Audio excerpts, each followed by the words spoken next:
Bonjour à vous, chers choisis de Jésus. Aujourd'hui, je suis très heureux de commenter avec vous le message numéro 162 du premier volume. Ce message est pour moi d'une importance capitale. Et elle est aussi pour tous les baptisés que nous sommes. Parce que notre foi, en tant que baptisés, elle est basée sur un Christ qui est ressuscité.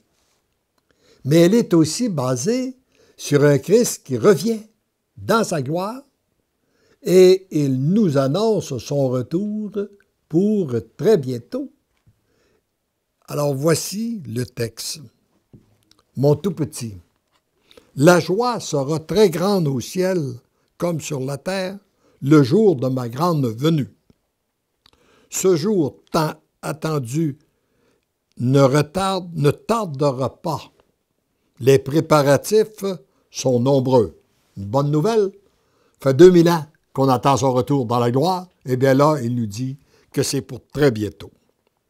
Si vous ouvrez vos yeux et que vous accueillez avec votre cœur dans la foi ce qui se passe présentement, vous en serez témoin. Je me suis fait demander souvent dans les conférences, lorsqu'on parle du retour de Jésus, est-ce que vous savez quand il va arriver? Ma réponse a toujours été celle-ci. Oui, demain. Vis aujourd'hui comme si c'était ta dernière journée pour être prête à le recevoir et tu ne feras pas d'erreur. Tant qu'à la date exacte, personne ne la connaît. Mais chose sûre, il y a une multitude de signes qui nous enseignent, qui nous disent que c'est pour très bientôt. La préparation primordiale pour chaque personne vivant sur cette terre présentement, c'est la préparation de son cœur. Et je pense que c'est la question qu'on doit se poser. Est-ce que mon cœur est prêt à l'accueillir s'il arrivait aujourd'hui? Est-ce que mon cœur est prêt à l'accueillir? Un cœur préparé pour le grand retour est un cœur complètement transformé par l'amour. C'est la question qu'il nous pose. Est-ce que nous sommes devenus des êtres d'amour? Toujours habités par des pensées de paix, de joie et d'amour.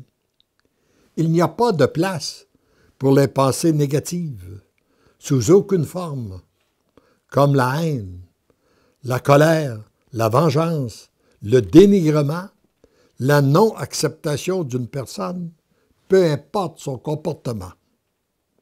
Les inquiétudes et les préoccupations des choses matérielles et spirituelles, et encore face à elle-même, la non-acceptation de ce qu'elle est. Voyez-vous, l'importance de s'accueillir comme nous sommes. Il s'agit donc d'un cœur parfait sur tous les points. Ce qu'aucune personne ne peut réaliser par elle-même. Seul le Créateur a le pouvoir de venir parfaire et terminer sa création. Comme il a donné une très grande liberté à l'être qu'il a créé par amour, il attend de cet être un oui total, inconditionnel et irrévocable. Un grand oui pour débuter et une multitude de petits oui pour venir couper toutes les attaches et les habitudes qui empêchent cette personne de devenir un être d'amour.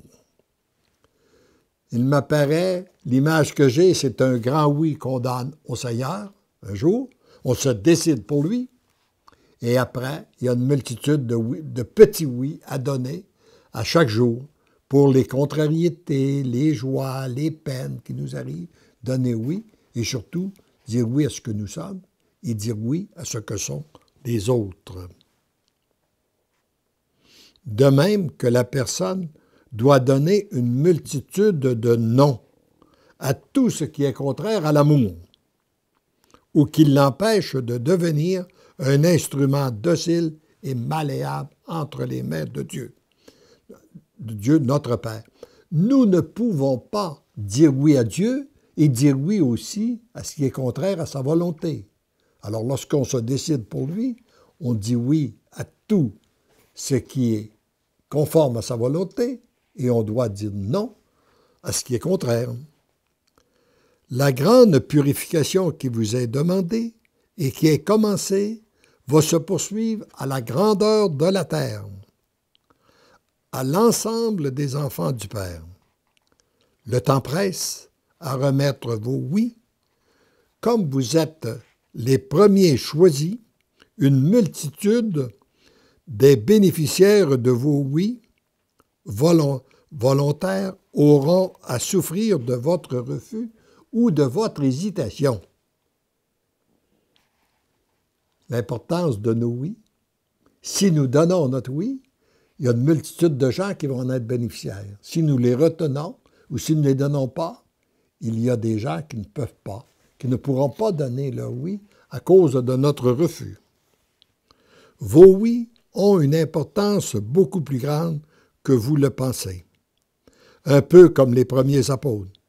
Ils n'étaient absolument pas conscients de l'importance de leur oui à suivre le Christ.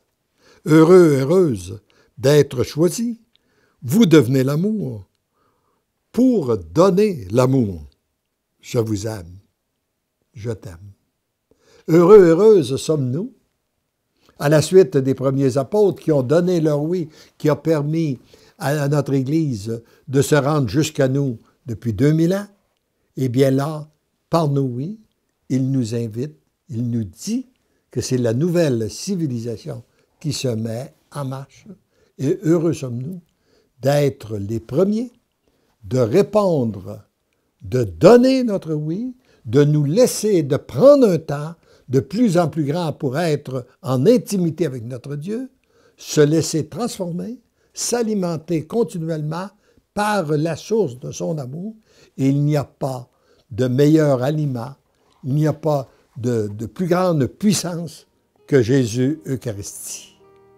Donc, d'où l'importance de nous nourrir de Jésus Eucharistie afin de devenir des véritables êtres d'amour.